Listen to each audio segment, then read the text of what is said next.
Mes chers compatriotes, est-ce que vous voulez vraiment comprendre ce qui se passe dans le monde et comprendre comment fonctionnent les relations internationales? C'est quand même important au moment où vous vous apprêtez à réfléchir à la personne que vous allez élire à l'Élysée, puisque je rappelle que le président de la République française, son rôle, parmi ses tout premiers rôles, il doit défendre la Constitution, il doit défendre l'intégrité du territoire, mais il doit aussi faire respecter les traités et faire rayonner la France au niveau international.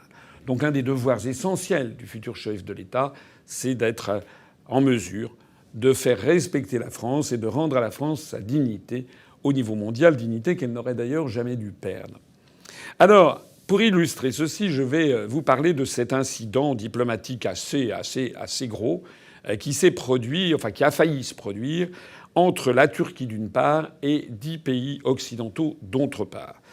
Le 18 octobre dernier, 10 pays, enfin 10 ambassades présentes à Ankara, la capitale turque, 10 ambassadeurs de 10 pays occidentaux ont publié conjointement une tribune pour demander la libération, l'élargissement, comme on dit, d'un certain Osman Kavala, qui est un artiste, un opposant très pro-occidental, et qui est emprisonné dans une prison turque depuis 4 ans, sans jugement.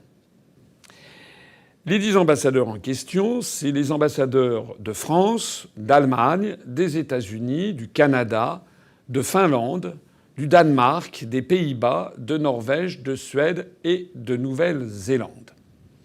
Je remarquais tout de suite d'ailleurs cette chose significative, c'est que vous avez des pays parmi ceux-là qui sont membres de l'Union européenne, la France, l'Allemagne, le Danemark, les Pays-Bas, la Suède. Et puis vous en avez d'autres qui ne le sont pas. Les États-Unis, le Canada, la Norvège, la Nouvelle-Zélande. Remarquez aussi qu'il y a des pays de l'Union européenne et beaucoup qui n'y sont pas. Notamment, il n'y a pas le Portugal, l'Espagne, l'Italie, la Grèce, la Croatie, vous n'avez pas la Bulgarie, la Roumanie. Vous n'avez pas donc notamment les pays de l'Est qui sont les plus proches de la Turquie. Ce qui signifie au passage que l'idée d'une Union européenne avec une politique étrangère commune, c'est du pipeau. Ça ne marche pas. On le voit constamment. On le voit dans cet exemple. Ce qu'il faut savoir, c'est que ces 10 ambassadeurs ont demandé donc la libération d'Osman Kavala en se prévalant d'une décision, d'un vote qui avait eu lieu à la Cour européenne des droits de l'homme et qui demandait justement la libération de ce monsieur. Alors qu'est-ce qui s'est passé? Je ne sais pas si vous avez suivi cette affaire de près, mais sinon je vous le résume. Eh bien, le président Erdogan est monté sur ses grands chevaux, si l'on peut dire, s'est mis tout à fait en colère, et a dit 2 choses. La première chose qu'il a dite, c'est que ce Osman Kavala était un opposant financé par George Soros. On voit ainsi réapparaître ce financier d'origine hongroise vivant aux États-Unis, qui finance un certain nombre de sociétés d'ailleurs qui sont mises en cause à de nombreux égards, notamment pour organiser les migrations clandestines vers l'Europe, pour déstabiliser tel ou tel régime, notamment déstabiliser le régime en Pologne et en Hongrie. Vous savez que George Soros est notamment dénoncé très régulièrement par Viktor Orban, le Premier ministre hongrois, comme un facteur de déstabilisation et comme un homme qui veut de force faire changer la composition ethnique de l'Europe en organisant l'immigration massive. Alors, ce que je note, c'est que lorsque dans les médias français on commence à parler de George Soros, on se fait aussitôt traiter de complotiste, si pas pire. Mais ce que je note, c'est qu'il n'y a pas que la Hongrie ou la Pologne qui le dénoncent, c'est maintenant la Turquie. Donc est-ce que ces 3 pays, décidément, il y a aussi, je crois, la Russie, je crois que Poutine avait eu un mot là-dessus, est-ce que ces pays sont des pays qui sont complotistes ou qui fantasment? Ou est-ce que, effectivement, George Soros, avec toute la nébuleuse d'institutions qu'il finance, n'est pas un facteur quand même de déstabilisation de certains régimes? On sait notamment que la Cour européenne des droits de l'homme a été largement infiltrée par des institutions proche de ce milliardaire d'origine hongroise. Et puis la deuxième chose que Erdogan a dite, c'est qu'il a dit que la lettre des 10 ambassadeurs contrevenait à la Convention de Vienne. Il n'a d'ailleurs pas précisé laquelle, je vais y revenir dans un instant, parce qu'il y a 2 conventions de Vienne qui sont intéressantes en la matière. Et il a dit que la Convention de Vienne rappelait que fait partie du droit international public un principe fondamental qui est celui de la non-ingérence dans les affaires intérieures des autres États. Et donc, sur cette base, puisque les États, les 10 ambassadeurs, ont piétiné la Convention de Vienne, eh bien Erdogan s'est dit qu'il allait tout simplement expulser ces 10 ambassadeurs. Dans le jargon diplomatique, on appelle ça les déclarer persona non grata, ce qui ne signifie pas la rupture pure et simple des relations diplomatiques. Ça, c'est le plus haut degré de choc diplomatique qu'il peut y avoir entre deux États. Là, ça veut dire que les relations diplomatiques sont maintenues, mais réduites au niveau des premiers conseillers, etc., ou du ministre conseiller, mais il n'y a plus les ambassadeurs. Je rappelle par exemple que dans son conflit avec l'Australie, la France a rappelé son ambassadeur en Australie. Je crois qu'il n'a toujours pas été renvoyé, mais en revanche, la France n'a pas osé expulser l'ambassadeur d'Australie. Donc c'était quand même une mesure très forte que voulait faire Erdogan. Et ce qui est intéressant, c'est que le lundi 25 octobre, c'est-à-dire une semaine après cette lettre, le gouvernement turc devait se réunir justement pour prendre la décision de ces expulsions, et que, comme par miracle, l'ambassade des États-Unis à Ankara a publié un communiqué pour dire que les États-Unis d'Amérique reconnaissaient la valeur juridique de la Convention de Vienne, et il signifiait en fait de la Convention sur le droit des diplomates, et en particulier son article 41. Alors ce qui est très intéressant, je vais examiner maintenant avec vous les articles, c'est de voir donc que les États-Unis ont fait ça, suivi ensuite par d'autres ambassades qui ont approuvé, et que le président Erdogan s'est déclaré finalement satisfait. La presse occidentale a plutôt tendance à cacher ça sous la table. La presse occidentale essaye d'expliquer que finalement les ambassadeurs occidentaux ont bien géré l'affaire, ils ont offert une porte de sortie à Erdogan. C'est plutôt l'inverse qui s'est produit. C'est plutôt qu'ils ont en fait reconnu leur défaite, puisque reconnaître la validité de la Convention de Vienne, c'est reconnaître qu'ils avaient tort de façon implicite. Alors certes, Erdogan n'avait pas non plus forcément tout à fait intérêt à aller jusqu'au bout de ces expulsions, puisqu'il va y avoir le sommet de la COP26 à Glasgow où il est attendu. Ça aurait fait mauvais genre. Et puis par ailleurs, la livre turque et la monnaie turque avaient de nouveau chuté sur les marchés financiers internationaux avec cette crise diplomatique supplémentaire. Donc maintenant, l'affaire est réglée. La livre turque retrouve des couleurs et Erdogan va pouvoir se rendre à la COP26. Mais les pays occidentaux ont calé. Et qu'est-ce qui les a fait caler ? Eh bien, c'est en fait l'invocation des traités internationaux qu'on va examiner ensemble maintenant, si vous voulez bien. Erdogan a donc évoqué le principe de non-ingérence dans les affaires intérieures. Et si on regarde la Charte des Nations Unies du 26 juin 1945, vous trouvez un article 2, alinéa 7, qui dit ceci. Je vous le lis et vous le voyez à l'écran.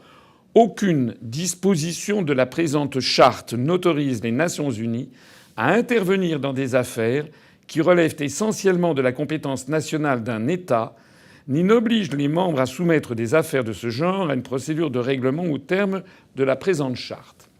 Ça veut donc dire, c'est le fondement même du droit international public, on n'a pas le droit de s'ingérer dans des affaires purement nationales d'un autre État. Ceci a été confirmé par deux textes fondamentaux qui sont deux conventions de Vienne. La première, c'est la Convention de Vienne sur les relations diplomatiques qui a été signée le 18 avril 1961. Et dans son article 41, c'est celui qui évoque l'ambassade des États-Unis à Ankara, dans son article 41 alinéa 1, il y a écrit ceci: « Sans préjudice de leurs privilèges et immunités », on parle des diplomates, toutes les personnes qui bénéficient de ces privilèges et immunités dans le pays où ils sont accrédités, vous savez qu'on n'a pas le droit d'arrêter un diplomate, il a un passeport diplomatique spécifique, il n'est pas contrôlé à la frontière, etc. Donc les personnes qui bénéficient de ces privilèges et immunités ont le devoir de respecter les lois et règlements de l'État accréditaire, c'est-à-dire là où ils sont accrédités. Elles ont également le devoir de ne pas s'immiscer dans les affaires intérieures de cet État. Convention de Vienne, de 1961. Et puis il y a une deuxième convention de Vienne qui a été signée 8 ans après. Elle ne porte pas sur les relations diplomatiques, elle porte sur le droit des traités. Elle a été signée le 23 mai 1969, mais elle n'est entrée en vigueur que plus tard, en 1980, parce qu'il fallait obtenir la ratification d'au moins 35 États pour qu'elle entre en vigueur. Ça a été le cas le 27 janvier 1980. Et dans ce texte de la Convention de Vienne de 1969, entrée en vigueur en 80, on trouve beaucoup de choses extrêmement intéressantes, en particulier le préambule. Le préambule que vous voyez à l'écran. Conscient des principes de droit international incorporés dans la Charte des Nations unies, tels que les principes concernant l'égalité des droits des peuples et leur droit de disposer d'eux-mêmes, l'égalité souveraine et l'indépendance de tous les États, la non-ingérence dans les affaires intérieures des États, l'interdiction de la menace ou de l'emploi de la force et le respect universel et effectif des droits de l'homme et des libertés fondamentales pour tous. Ça condamne donc d'emblée l'ingérence dans les affaires intérieures des autres États. Ça condamne également d'emblée la menace, donc les sanctions. Un peu plus loin dans cette convention, on trouve un article 26 qui reprend un adage latin que j'ai déjà souvent dit d'ailleurs dans certaines de mes conférences, qui dit pacta sunt servanda, ce qui veut dire en latin pacta, les traités doivent servanda, ça veut dire être servi, être respecté. Donc pacta sunt servanda, ça veut dire il faut respecter les traités. Et cet article 26, écoutez-le bien, on a l'impression d'enfoncer une porte ouverte, mais c'est très important en termes juridiques de droit international public.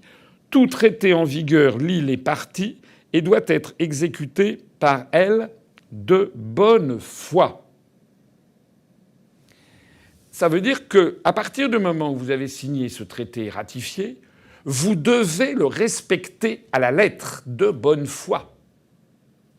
Ce qui signifie que lorsque Erdogan a soulevé la Convention de Vienne, les deux conventions de Vienne, celle sur le diplomate et celle sur le droit des traités, il a mis dans un étau juridique les pays qui avaient fait cet appel, et des pays pas des moindres, la première puissance mondiale, les États-Unis d'Amérique.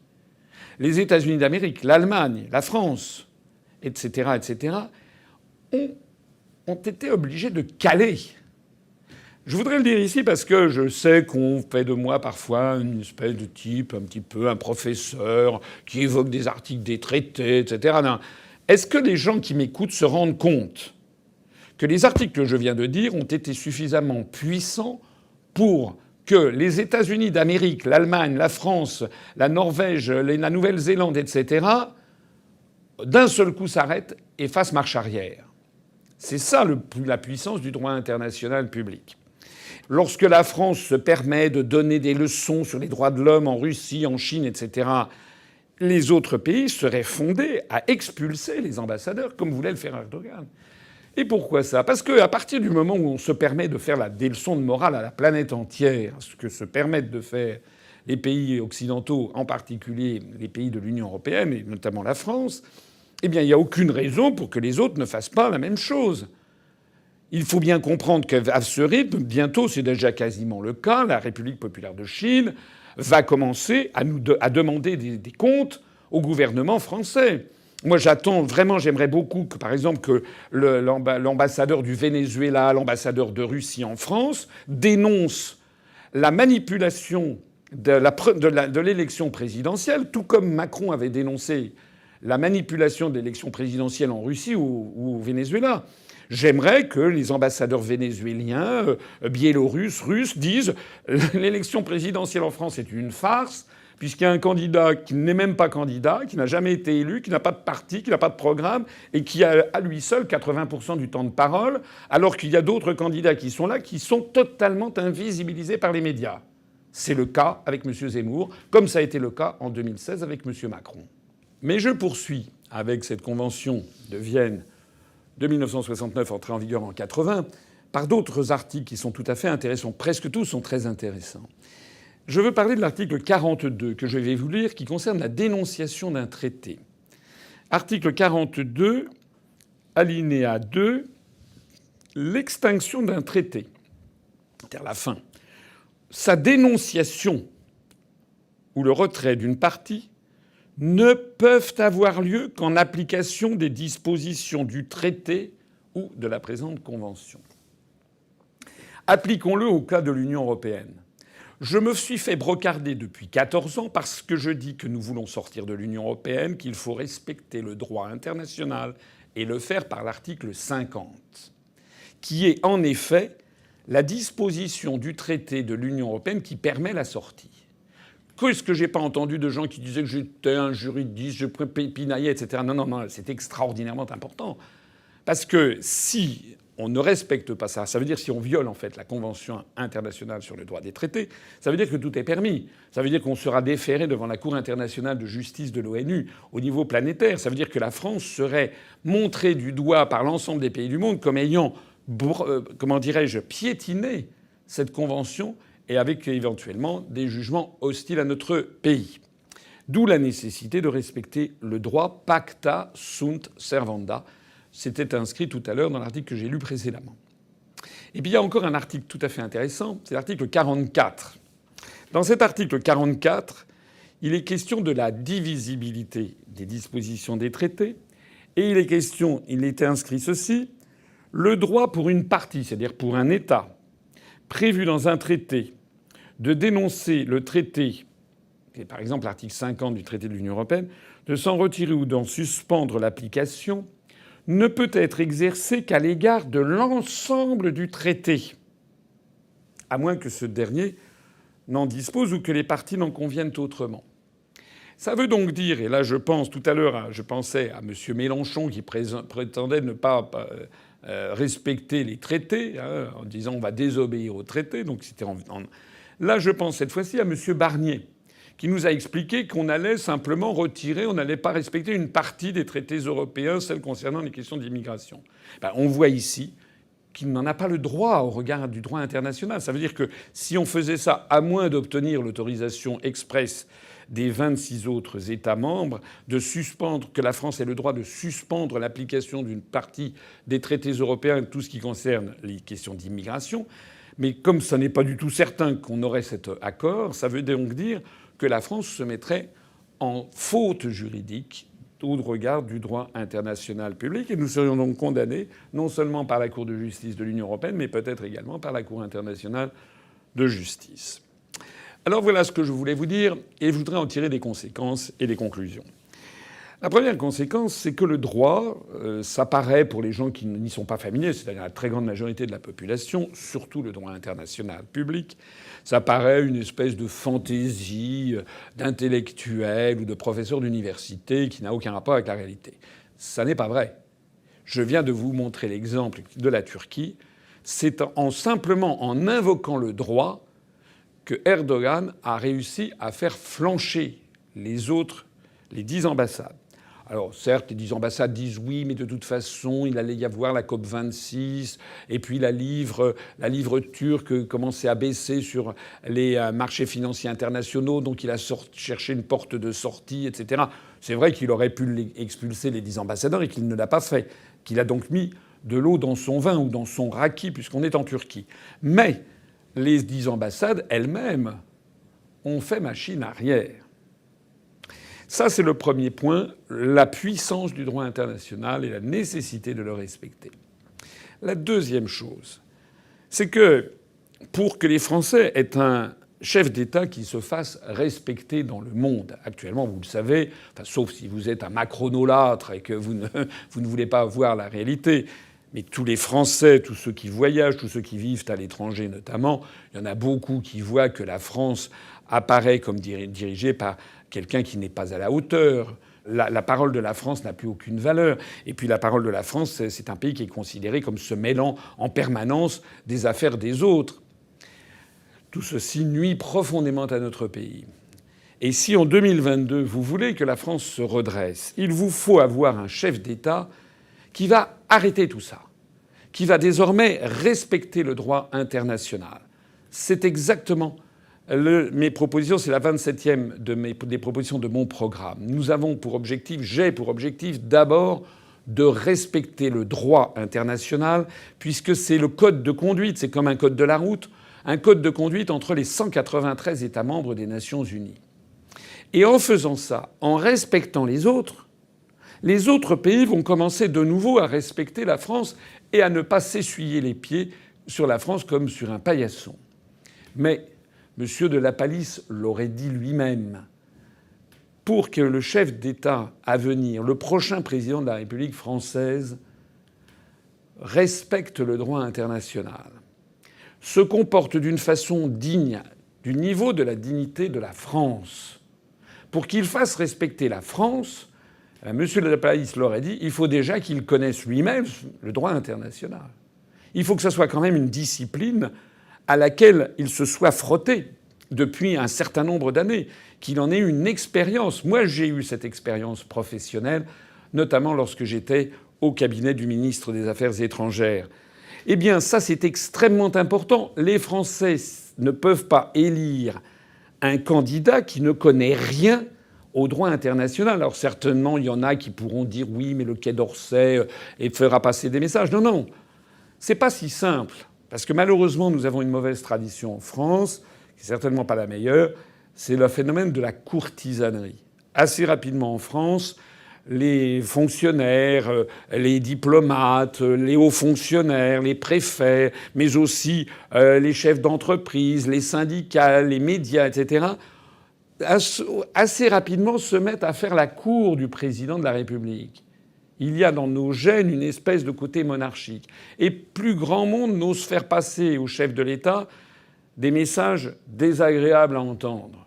La plupart des présidents de la République finissent dans une espèce de bulle d'adulation avec une espèce de petit entourage qui dit « vous êtes formidable, vous êtes extraordinaire ». Par exemple, M. Macron ou Clément Beaune sont persuadés d'être d'excellents diplomates, sont persuadés de défendre merveilleusement bien les intérêts de la France, alors que dans le monde entier, toutes les chancelleries rient sous cape ou derrière les portes capitonnées en montrant la France du doigt comme étant un pays dirigé par une bande de branquignols. Donc c'est ça que je voulais vous dire. Ce que je viens de vous dire là, il faudrait qu'il y ait des vrais débats dans le cadre de la campagne présidentielle entre les candidats pour presque passer un test pour savoir qui connaît quoi sur la vie internationale, sur les relations internationales, sur le droit international, sur nos relations avec tel ou tel. Parce que le chef de l'État, sa vocation numéro 1 en France, c'est d'abord et avant tout de défendre la France au niveau mondial. Je vous remercie de votre attention. Réfléchissez à tout ce que je viens de vous dire et vous verrez que, finalement, beaucoup de candidats qui se présentent ne sont tout simplement pas à la hauteur de la fonction qu'ils briguent. Vive la République et vive la France. Bon, vous avez compris, Asselineau 2022, c'est parti. C'est parti avec la presse. On a eu beaucoup de journalistes qui sont venus nous écouter. Alors, c'est le moment de se mobiliser plus que jamais pour les parrainages. On en a beaucoup de promesses. Il faut en avoir encore plus. Et aussi pour le nerf de la guerre, c'est-à-dire le financement de la campagne. Vous savez que nous avons 0 € d'endettement. Nous comptons rester avec 0 € d'endettement. Donc il vous appartient de participer. On a besoin d'argent, je le dis carrément comme tout le monde. On a besoin d'argent pour financer l'élection présidentielle et pour financer les élections législatives. Voilà, on a mis un compteur. Maintenant, c'est à vous de jouer. Vous savez que vos sommes sont déductibles à 2/3 de l'impôt sur le revenu que vous acquittez si vous en payez un. Merci d'y songer. Il s'agit de la France. À bientôt.